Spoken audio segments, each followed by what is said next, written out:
Assalamualaikum warahmatullahi wabarakatuh. Perkenalkan, nama saya Sajna Salaisa Fatihah dari kelas 12 IPS 6. Di sini saya akan menjelaskan tentang apartheid di Afrika Selatan.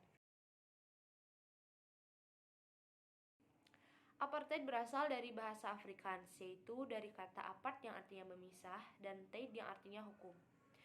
Politik apartheid ini dicetuskan oleh Daniel Francois Malan, yang mana politik apartheid merupakan pemisahan antara orang kulit hitam dengan orang kulit putih.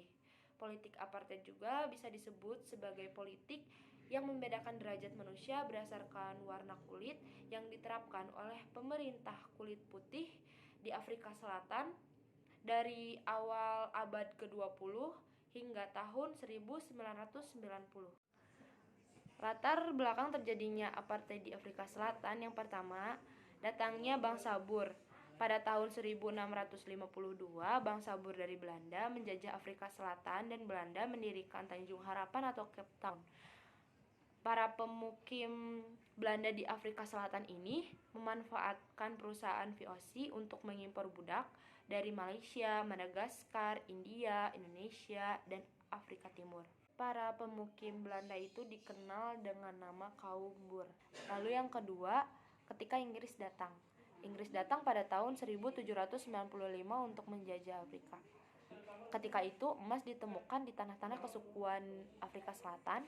Pasukan Inggris merebut kendali atas koloni Tanjung Harapan. Setelah itu banyak warga Inggris yang berimigrasi ke Afrika Selatan dan menyingkirkan para pemukim.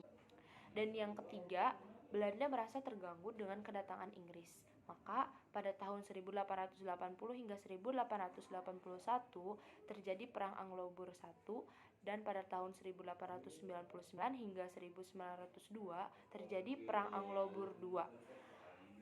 Lalu yang keempat, Inggris menang. Perang Boer ini dimenangkan oleh Inggris dan Inggris mendirikan Union of South Africa.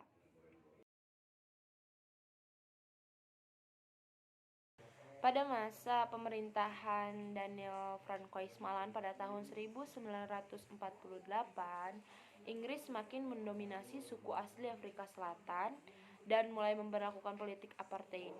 Dan juga penduduk Afrika dibagi menjadi 4 golongan, yaitu pertama, kulit putih, kedua, suku bangsa Bantu atau kulit hitam, ketiga, orang Asia yang kebanyakannya Pakistan dan India, keempat, kulit berwarna atau Melayu. Pemisahan suku ini mendapat tanggapan internasional yang mengutuk diskriminasi rasial, dan saat itu juga diberlakukan undang-undang yang mendukung gerakan apartheid. Nah, ini adalah undang-undang yang mendukung gerakan apartheid. Yang pertama, Land Act atau undang-undang yang melarang orang kulit hitam memiliki tanah di luar wilayah tempat tinggal yang telah ditentukan. Yang kedua, Group Areas Act atau undang-undang yang mengatur pemisahan tempat tinggal orang-orang kulit putih dan kulit hitam. Dan yang ketiga, Population Registration Act atau undang-undang yang mewajibkan semua orang kulit hitam untuk mendaftarkan diri menurut kelompok suku masing-masing dan harus selalu membawa dokumen tersebut dan geraknya dibatasi. Di luar dari undang-undang yang telah dibuat ini, terdapat berbagai macam hal lainnya yang sangat diskriminasi. Contohnya, orang-orang kaum kulit hitam diusir dari tempat tinggal mereka dan mereka digiring ke tempat yang sejauh mungkin dari pusat permukiman, lahan pertanian, serta pusat bisnis kaum kulit putih, dan mereka juga kehilangan semua hak-hak politik termasuk hak keluarga negaraannya. Nah, lalu terjadilah perlawanan apartheid. Yang pertama, dibentuknya ANC atau African National Congress yang dipimpin langsung oleh Nelson Mandela. Namun itu dianggap tidak radikal dan kurang tegas. Lalu dibentuklah PAC atau Pan Africanist Congress sebagai pengganti ANC yang sekiranya lebih kuat. Lalu adanya pembantaian Sharpeville. Pada tanggal 21 Maret tahun 1960 terjadi demonstrasi di kantor polisi Sharpeville. 5.000 hingga 7.000 pengunjuk rasa berkulit hitam. Di sini polisi melepaskan tembakan dan menewaskan 69 orang, kebanyakan wanita dan anak. Dan hari itu dikenal dengan Hari Penghapusan Diskriminasi Rakyat. Ini adalah Nelson Mandela. Nelson Mandela ini merupakan tokoh yang menentang gerakan apartheid. Ia membentuk ANC dan menuntut undang-undang baru anti diskriminasi. Tetapi usulannya itu ditolak, maka ia melakukan boikot, demonstrasi, mogok kerja, dan pembakaran paspor. Karena itu, ia ditangkap dan dihukum penjara seumur hidup. Nelson Mandela ini juga merupakan presiden pertama di Afrika yang berkulit hitam. Pada tahun 1970, dunia internasional berhasil menekan pemerintah baru di bawah pimpinan Perdana Menteri Peter Willem Botha. Dan di situ terjadilah gerakan reformasi politik dan undang-undang. Namun hal tersebut tidak menghapuskan secara keseluruhan undang-undang apartheid sehingga keadaan semakin kacau.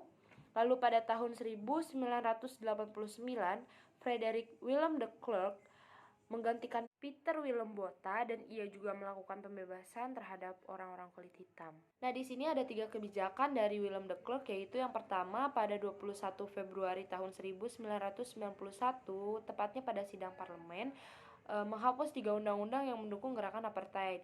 Nah, seperti yang sudah kita bahas sebelumnya ya, undang-undang apartheid itu ada 3, yaitu ada Land Act, Group Areas Act, dan Population Registration Act. Dan dengan dihapusnya 3 undang-undang tersebut, itu merupakan suatu keuntungan bagi masyarakat kulit hitam. Nah, yang kedua, menyelenggarakan pemilu tanpa pembatasan rasial. Pada tahun 1994 diadakan pemilu antirasial pertama dan hasilnya Nelson Mandela dan ANC keluar sebagai pemenang. Nelson Mandela diangkat menjadi presiden kulit hitam pertama di Afrika dan mendapat penghargaan Nobel Perdamaian. Dan kebijakan yang ketiga, selama 27 tahun ditahan atau dipenjara, akhirnya Nelson Mandela dibebaskan tanpa syarat sebagai orang Afrika. Hal ini tentu saja menjadi sebuah bentuk kebebasan bagi para masyarakat kulit hitam di Afrika Selatan.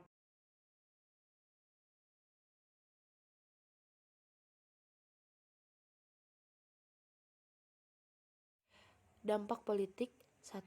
Hak-hak politik golongan kulit hitam, campuran, dan Asia yang sudah terbatas semakin dikurangi dan lambat laun dihapus. Kedua, dikeluarkan Suppression of Communism Act yang melarang berbagai organisasi politik yang dikuasai kulit putih tetapi didukung kulit hitam atau memperjuangkan pembentukan suatu masyarakat non-rasial atau pemerintahan mayoritas. Ketiga, banyak tokoh-tokoh kulit hitam yang dijebloskan ke dalam penjara seperti tokoh karismatik yaitu Nelson Mandela. Keempat, warga kulit hitam tidak diperbolehkan terlibat dalam kegiatan politik.